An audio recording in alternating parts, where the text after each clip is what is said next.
We said, what's going on? He said, you're not going to believe this, Captain, but right above us, there's a huge white thing, pulsating light above us, and I had to call them to make sure I wasn't seeing anything. Upon prodding, he told us it was shaped like a fat cigar. I think he said a pregnant cigar. White pulsating light. Between the pulsations, he saw red and blue lights.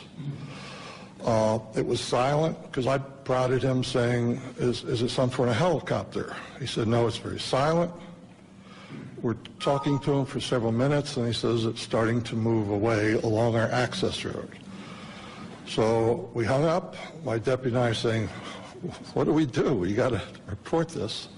He calls down, the FSC calls down shortly and says it's over one of our launch facilities, the missile silos, and it was the closest one along the access road. So I ordered the SAT team to go to that site. And they called in through the FSC, so they had to go back for batteries. And they were a little slow getting out, so I was kind of ordering them, come on, get on, get going. And at the same time, we contacted SAC command post at FE Warren. And the NCO answered, and we told him the story, and he laughed and said, when it eats the SAT team, call me back. So the SAT team never got to that LF. It silently moved again to another launch facility. We called the SAT team 3 or 4 times. I'm sorry, we called command post 3 or 4 times. The last time, and we got the same nonchalant attitude. The last time I said, are you logging this? And they said no. So I said, give me the officer in charge. And he said, well, he's busy. I said, well, you either give me the officer in charge or I'm going to wake up the base commander, the squadron commander, because there's something going on, something's messing with my LFs. They were mine for that period. So the officer came on, and I said, you need to log this or I'll wake everybody up. He said he would. He called us, his NCO, a different NCO called us back a few minutes later, took the log of what had happened in a timely sequence. So it went to another LF. The SAT team had to come back for gas. Then it said it had car trouble. It could only go 5 miles an hour. So long story short, after several, about an hour and a half, the flight security controller said he could see it over another launch facility still down the road. And then he said it suddenly and silently just went away up to a star size and then disappeared. So that was it. It was an exciting rest of the tour. The next day we were relieved by another crew to go back home. And I went upstairs, and the FSC is lying like in a chair in almost a fetal position. And I talked to him, and he was scared. He said, I can't sleep. I can't get that thing out of my mind. And I said, what the heck was with the SAT team? He said, both my deputy and I were prior service, so we got along well with the enlisted guys. So I said, if you promise not to tell anybody, they told me they were not going to go to any LF with that thing over it. No direct orders, no nothing, and in fact, they never left the launch control facility. We picked up the Quebec team on the way back, the Quebec crew, because Quebec was on the way to Romeo, and SAC liked to save a little gas, so we road share. And they told us that earlier that evening, they had the same sort of thing flying over several of their launch facilities. And I said, what happened? You reported it. And they said, are you crazy? We didn't report it. We're not going to report it. I said, well, I did. He said, well, if you tell them about us, we're going to say it never happened.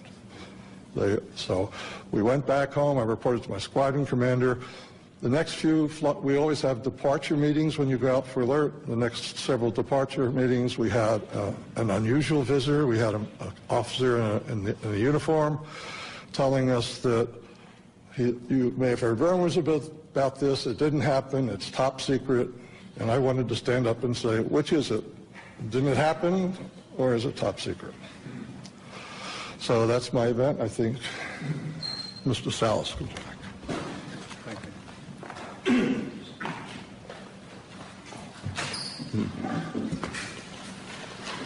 What you have heard here today is evidence of a phenomenon.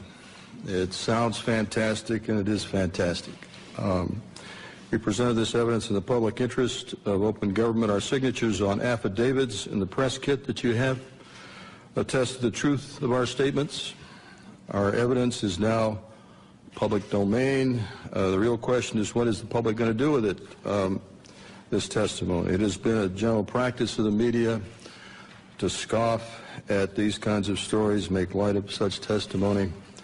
We can only ask that you take the time to give some serious consideration not only to our statements, but to the statements of other witnesses out there who have similar incidents. There is also documentary evidence that helps support what we have said. We hope you will take the time to at least take a look at those, research this a little bit, and if you do, I think you'll come to the same conclusions that we have. That is that the UFO phenomenon is real, not imaginary. There's current excessive secrecy in our government surrounding this phenomenon. Unknown aerial objects have in fact been observed over many of our nuclear weapons bases and other nuclear facilities, and in some cases the appearance of these objects coincided with compromising the operational readiness of our nuclear weapons. Although each of us might have different opinions about the meaning and intent of these incidents, I think we can all agree that the tampering with nuclear weapons is a national security concern. This is Air Force official policy on UFOs. This is dated 2005, but I believe it is current policy. I'll just read one part of it. It says, no UFO reported, investigated, and evaluated by the Air Force was ever an indication of threat to our national security. That is clearly misleading. It is false based on our testimonies. This statement, the decision to discontinue UFO investigations, was based on an evaluation of a report prepared by the University of Colorado in 1969. I believe this was the infamous Condon Committee study. There was substantial evidence to show that study was superficial and biased. In particular, the Echo and Oscar incidents I spoke about were never investigated by the Condon Committee, even though their principal investigator was well aware of these incidents. Obviously, the testimony given here today conflicts directly with that Air Force policy statement. We ask that our government answer to the public about the obvious discrepancy between our testimony and that of the current statement. Indeed, we demand an answer based on the foundation of our democracy that says, and I want to paraphrase Franklin Delano Roosevelt, President Roosevelt, the people should be strong enough and well enough informed to maintain the sovereign control over its government. Finally, I want to say, I think I speak for every one of us here, I have the utmost respect for all the men and women in the U.S. Air Force. I graduated from the Air Force Academy. I thoroughly enjoyed being a part of the Air Force, and I was honored to serve my country in that way. Our disagreement and challenge to the Air Force has nothing to do with the people of the Air Force. It has to do with official Air Force policy. And I think they are deliberately withholding the facts, not just in what you've heard here, but continuously since 1969. And by doing so, they're not allowing the people of this country to engage in the decisions regarding events that are clearly national security issues and concern to all of us. We're simply asking for the truth. Thank you for your attention. At this time, we're going to take questions. Mr. Hastings will take it from here.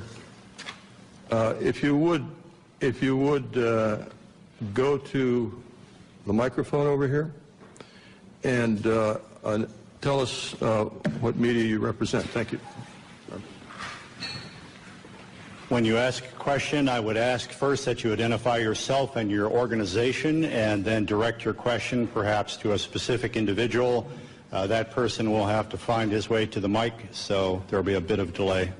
Yes. Pat McCune, the Daily Trojan, University of Southern California. We just did a big event here, and LucasArts, Mr. George Lucas himself. I wanted to commend all of you. You guys are soft-spoken, but you carry a big stick, and that's exactly the way to approach this issue. I remember when UFOs first got going, it was like a laughing matter until they started revealing themselves in the deserts, Arizona, Colorado, and so forth and so on. I'm standing up here not only because if I'm a resource to anybody, if LucasArts is, please let me know, and I'm glad to do whatever I can to help you. As well, I wanted to point out that my friend Charles Stone back here is something of a real authority on UFOs. He does quite extensive work on websites and all, and is a real authority if you need some questions answered. That's it. Hello, Jeff Schogel with Stars and Stripes. Two quick questions. Mr. Hastings, you had mentioned that this is an ongoing phenomenon. Is there an incident later than 1980 that you are aware of? And then also, are there any testimonies here today that are new that have not yet been documented or been in the public domain? This is a cross-section of the witnesses who've come forward. The latest incident involving nuclear missiles was at Malmstrom Air Force Base in 2007. However, the person is still active duty Air Force. I'm not going to elaborate on that until that person is separated from the Air Force. Another incident occurred at the Nellis Air Force Base, Nevada, Area 2 weapons storage area. A series of incidents, the latest being in April of 2003, in which there were unidentified aerial objects maneuvering near the weapons bunkers at that facility. More recently, civilian sighting reports in Orange County, California, at the Seal Beach Naval Weapons Station, a series of bunkers, again, containing nuclear weapons. There were local media reports of multiple sightings in March of 2009 near this weapons storage facility. This is ongoing. This is the tip of the iceberg. We can only catch as catch can. I am of the opinion that for every incident that I'm aware of, and for witnesses that we've got in hand, there could be 10, there could be 100, there could be many, many more incidents that I'll never know about because the people won't come forward. They'll wait years or decades to talk about what they know. And is anything that has been said here not been in the public domain before? I'm sorry? Anything that has been said here, I know I've heard the incident that Mr. Holt referred to. I've seen Mr. Salas. Is there anything here? The other people that you've heard here today, I reckon you have not heard about.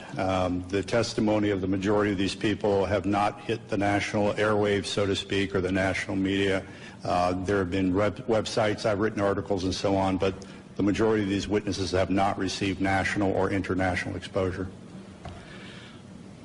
I think if we could maybe limit one question per person so we can get everybody accommodated. Yes. Gentlemen, Stephen Smith, KSHE Radio, St. Louis. I commend you all for being here. What an incredible panel. And Robert, you and I have always spoken over the phone. I'm still editing the book. I was at Naval Headquarters in Communications during the Carter administration. And I can affirm what you're all saying. This phenomena is incredibly real. And one day, a gentleman came into our comm station, came up to me, I had never seen him before in my life, and said, "Do you know that we have aliens on ice?" And I was just taken back and speechless. I didn't pursue with any questioning. And he turned around and walked away and walked out.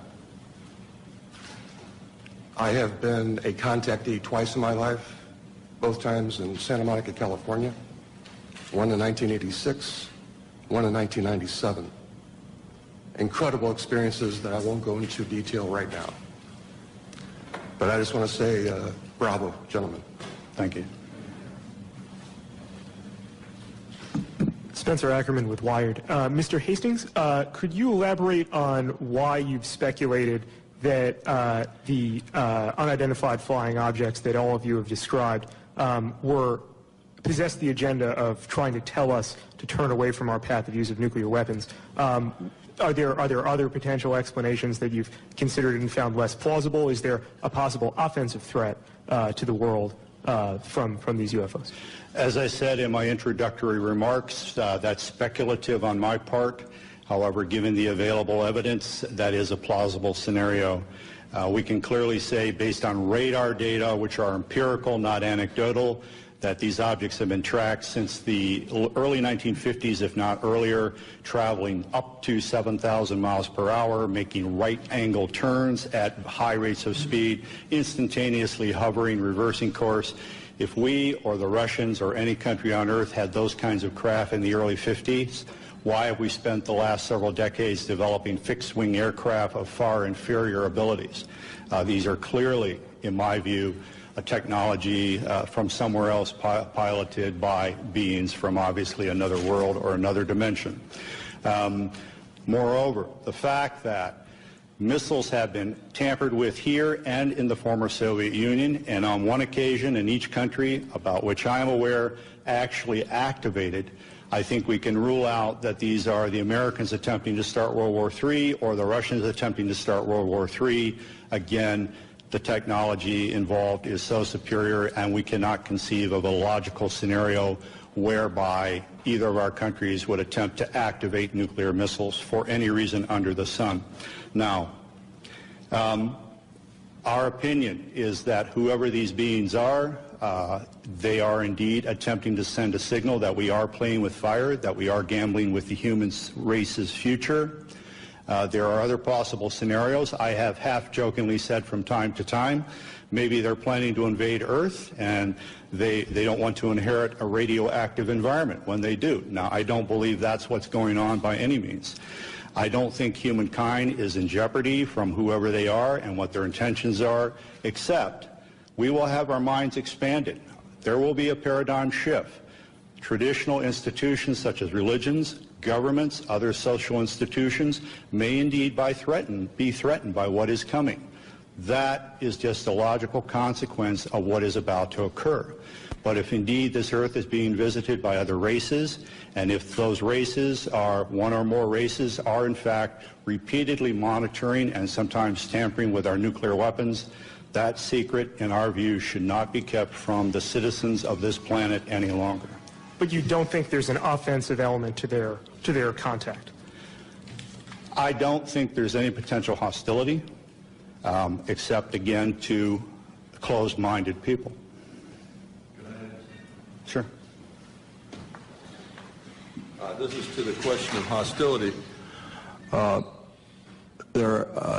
What you've heard up here, and especially in my case, they could have done a lot more damage, in permanent damage to our weapon systems, and they didn't. All of these weapons, in my case, were brought back up on alert.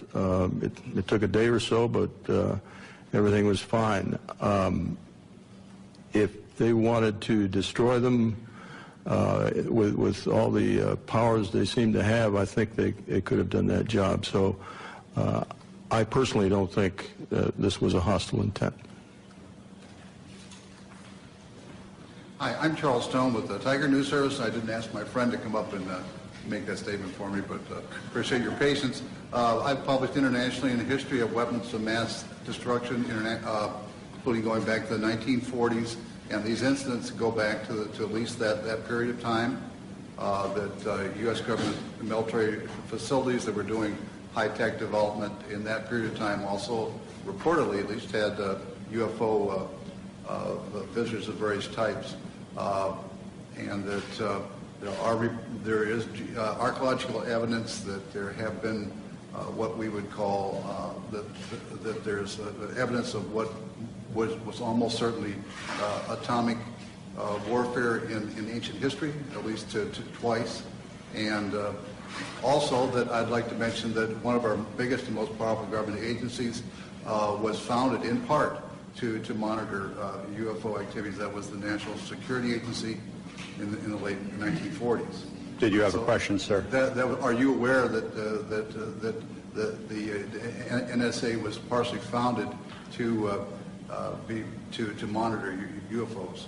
I've heard rumors to that effect, and also the Central Intelligence Agency. In my view, those rumors aren't supported by any authoritative documentation at this point. I would not be surprised at the same time if that were ultimately proved true by historians, but that's as far as I think we can take it at this point. Right. Thank you. Thank you. Hi, my name is John Kelly. I'm a columnist at the Washington Post.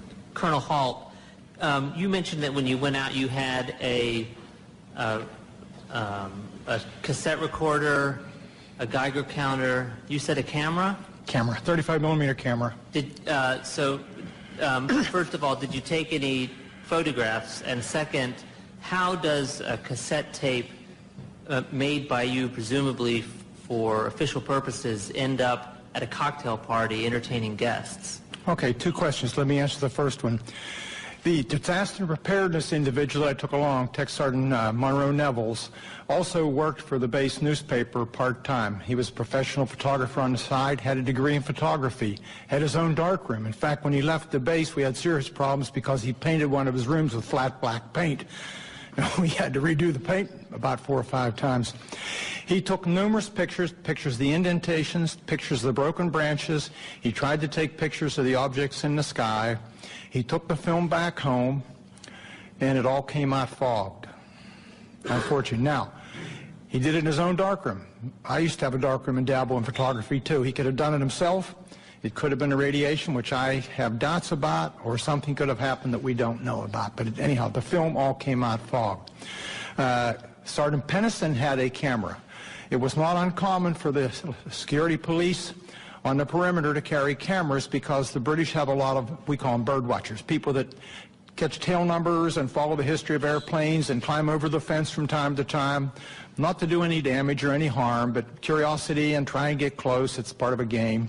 So we would, if they did that, we would photograph them inside the fence and turn them over to the British police.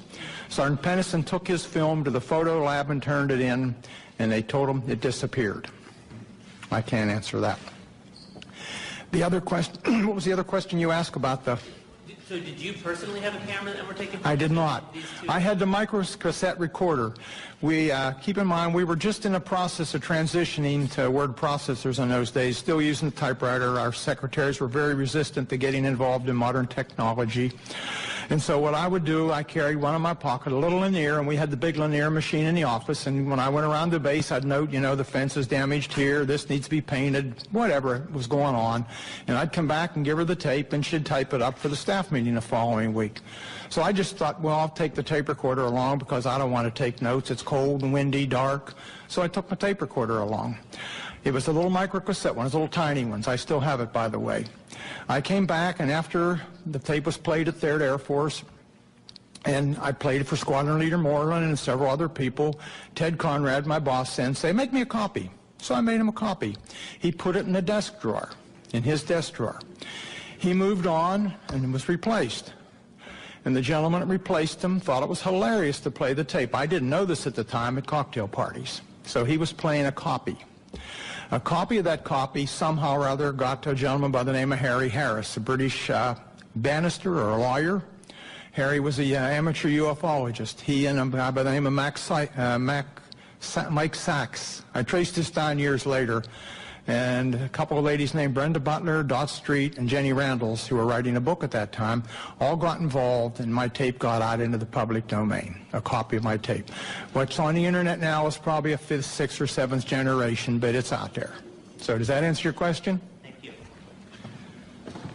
Let me interject that Robert Jameson, the missile targeting officer from Malmstrom in 67, does need to catch a plane, and so if anyone wants to direct a question to him, you'll need to do it in the near term here. Hi, Ledge King with Gannett, Washington Bureau. I have 3 questions, 2 of which can be answered by raising a hand. The first is, have any of you been contacted in the last month, I guess, whenever this event was being planned, by a government official telling you not to show up or trying to dissuade you? Any of them? Any of you? No. Second question is, Mr. Hastings alludes to the fact that there's a message being sent here that we ought to get rid of nukes. How many of you subscribe to that theory? The theory that you support getting rid of nukes, first of all. I don't think he said that. Well, that... What you're being asked is, Bob and I are of the opinion that the bottom line is the best explanation for what has taken place at our nuclear weapons sites is that whoever are in the UFOs are in effect sending a message, perhaps getting rid of nukes, expressing displeasure or concern, but certainly indicating an interference with the weapons. You're being asked whether you subscribe to that or not. Do you support... Not quite to that degree. I think they're modernists to make sure we don't mess things up. Do all of you support getting rid of nuclear weapons? Show of hands. One. Okay. Can I just add? Sure. With regard to the reason I came to the conclusion that this was a message was simply, again, they could have done a lot more destruction, I think, to our weapon systems, and they didn't. It was simply shining a light on our nuclear weapons, and literally shining a light on nuclear facilities. This has happened all over the world. I can point to other instances where UFOs came over, shone a beam down on the weapons storage area where nukes were stored. To me, it's pretty clear. This is just, we're shining a light on this. We're pointing it out. What are you people doing with nuclear weapons? And my final question, which does require somebody to speak, is, you've talked about how society and the mainstream media sort of are very dismissive of all this. Can one or two of you talk about sort of the personal journey you've come to in terms of, approaching family or friends or others about this when people may think it's kooky to talk about this? Can one or two of you talk about how, how was it difficult? How difficult was it? That sort of thing. Thank you. Well, as a person who is very, very skeptical about this, what I call UFO nonsense, when that happened that night and I thought through the process of what the logical explanations are, after that I was very careful about who I told what, because some of my friends, when I started on this, just laughed. So I got ridiculed. I was used to the ridicule from the Air Force, except for the dual standard. We're going to ridicule, but it's secret and don't talk about. And coming out was my... I came out a little bit. I talked to Robert. I gave him a little bit of the story. I didn't want my name to come out. I was concerned. I don't want to be considered a kook. I don't want to, because I consider, not so many anymore, but I consider some of the extremists a bit kooky. But I think it's more important that we come out and tell our story rationally and see that we aren't kooks, and this is what happened, and make your own judgment. But one of my concerns is that you all think I'm a kook, and I'm old enough that I don't really care that much because it happened. So is that okay? How old are you? 68. Okay. Going on 95. I would briefly add to that I made a decision decades ago that no matter who laughed at me or threw things at me, I would speak what I knew to be the facts. The world is filled with self-appointed UFO experts, persons who have all the answers, even though they've studied none of the facts. The scientific community is chock full of those folks. Journalism, frankly, is chock full of those folks. We're presenting credible witnesses for open minds, people who have an objective sense of their duty to inform the American public about the reality of the situation. We're providing you not only these witnesses, but many other witnesses who can testify as to the reality of all of this, and you may draw your own conclusions. I'm Lisa Pham from Epoch Times newspaper. My question is towards Mr. Arneson. You mentioned someone over there trying to send us a message. I wonder what kind of a message. Do those aliens consider our Earth people have a threat to them, or they just try to defend, or they try to come here to occupy, take over Earth? What kind of message do you think? If I knew that answer, I wouldn't be here. I really don't know. But they're trying to tell us something without a question. Whether it's don't go much further, you could get rid of the things, I don't have any idea. Are they from the extraterrestrial? Who knows? Are they from other dimensions? Who knows? Are they from underneath the earth? Who knows? Your guess is as good as mine, and I can't answer that question. Anything else? The government are trying to conceal this information, the fact actually, for all those years. Do you think this will do good for the society's stability, or is it kind of prevent for some advance or further research for our society? No, that's a big one. We have been lied to for so many decades about the truth of the matter, and I think we need to have more openness in society as far as what these things are. Recently, in the last year or two, the Catholic Church has said publicly, you know, it's okay. ETs can exist.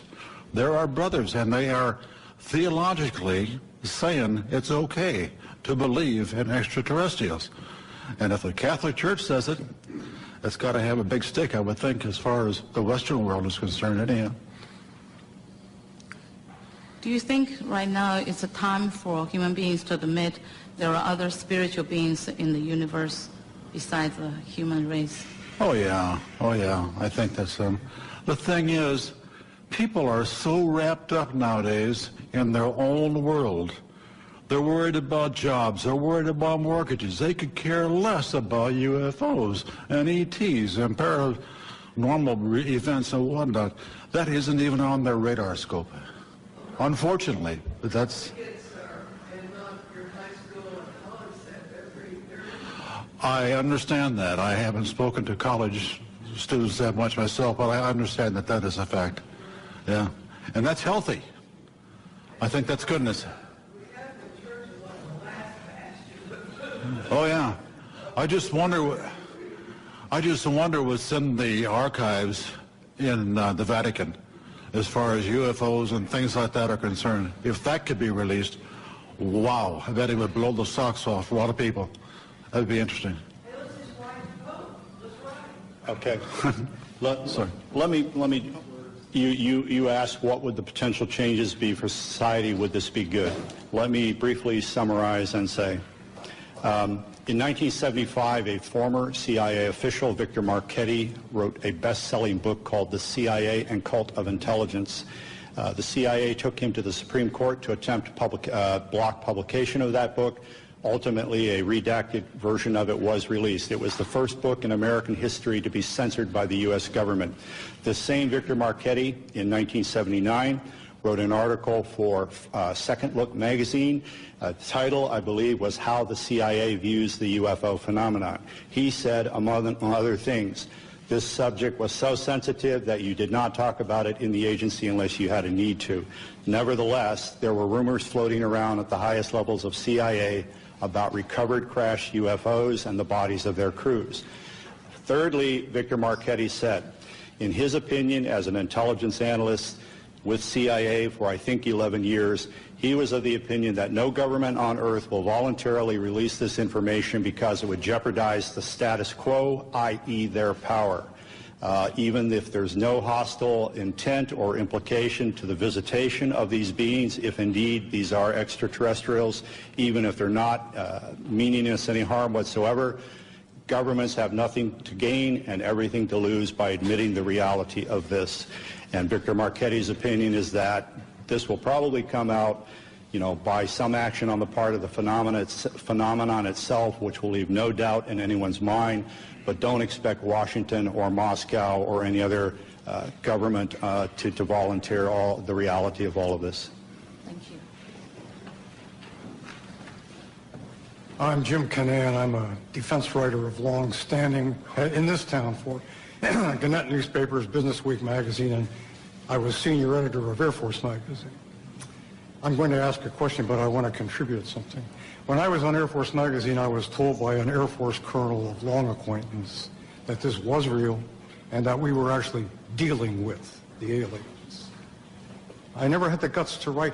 He said, you won't have the guts to write this. I said, no, because I have to confirm it. And if you can't tell me how to confirm it, he did give me a couple names, but it didn't pan out. I was like all the rest of the press, you know, if I couldn't confirm it, I wouldn't write it. Now, that may mean that we're somewhat cowardly, but at the same time, it means that we're also very careful. I do sympathize with the members of the press who do not write about this, even though I myself am convinced of it by now, because I was one of them once. But now, I have a question contemporary. 2 years ago, the Air Force Chief of Staff and the Secretary of the Air Force were dismissed by the Secretary of Defense for, among other reasons, being sloppy in their management of nuclear weapons. We transported an armed one somewhere, we sent components overseas and so forth. This shook up the Air Force. I want to ask you gentlemen, in the aggregate or individually, do you think that this evidence of malfeasance ranks up there with not telling the public about alien or UFO intrusion at nuclear sites? Is there an equation there?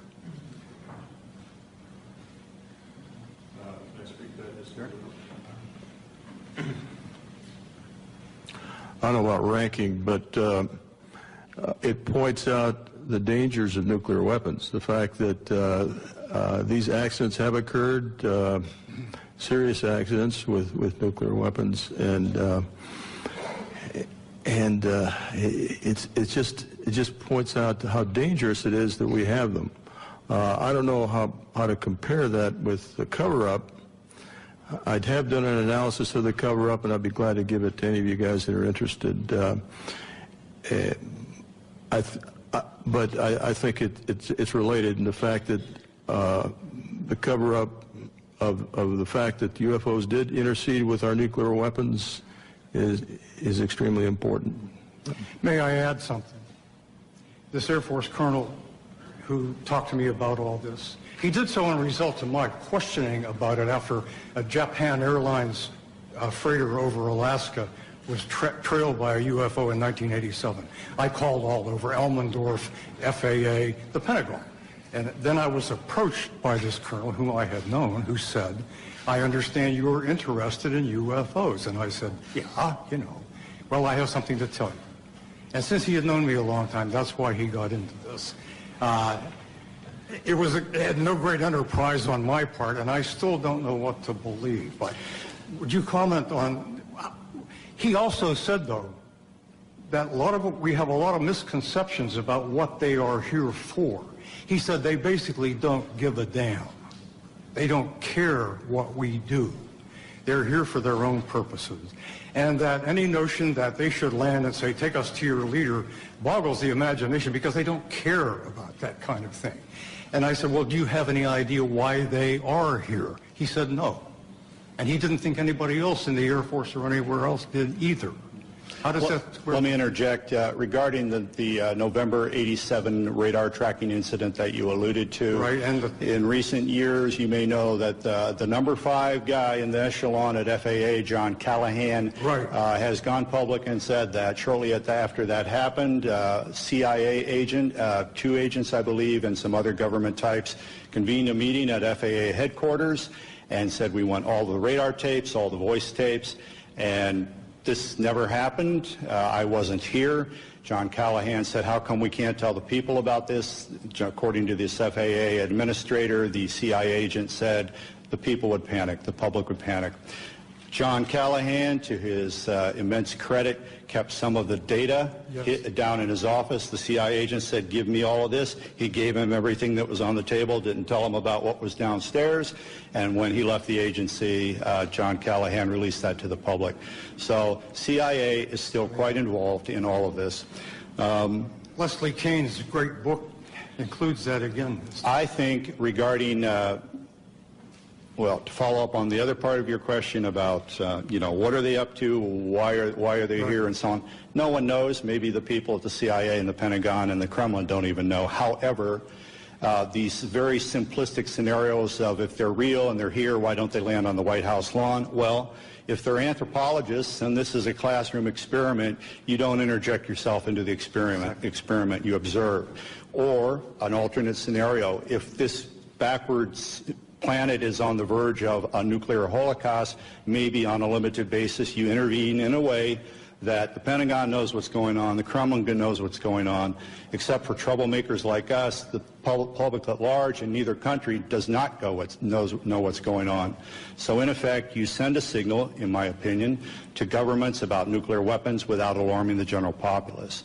The late Dr. J. Allen Hynek, who was a UFO skeptic, he worked for Project Blue Book for so many years, he eventually believed, I've been wrong, science has been wrong, these are real, and we should check into it. When asked why, the aliens, if that's who they are, do not visit us, he said, a zoo is a nice place to visit, but you don't communicate with the lizards. So, there's any number of plausible scenarios to explain why we have not had open contact. I am of the opinion that whoever they are have enough sense to know that if they interject themselves into our reality in one fell swoop, there could be very dire repercussions. Whereas, on the other hand, if they engage in an on-again, off-again cat-and-mouse behavior that allows a slow psychological conditioning of humankind to the reality and the presence of themselves, then when open contact, if that indeed is in the cards, occurs, there will be far less trauma. Thank you. I wasn't meaning to contest your point of view, by the way, merely pointing out what I had heard. It's all right. Michael Rank from Lancaster County. Al and I came down this afternoon, and we were talking about the fact that we are now able to combine human and non-human genetic materials by our medical sciences. And I don't know whether any of you have had a chance to read Professor Jacobs' book, The Threat. He's a tenured professor at Temple University, and he has been doing regression therapy with abductees for years, and he has quite a body of knowledge there. One of my reasons for asking this is, being an old district attorney, the definition of murder is the unlawful killing of another human being, but nowhere does it say, does it have to be 100% human? Can it be 1% human? I'm waiting for somebody to play that card. I'm out of the business now, but that might be fun. The other issue is the toadies in government who are following their orders to lose the files in Freedom of Information Acts, I think might take a totally different view as to their attempt to preserve their jobs if they realize that there might be an argument made that there's a First Amendment violation by suppressing the truth about these things that have been found and seen and so forth. The suppression works to favor certain religions versus other religions. Thank you. Anyone else?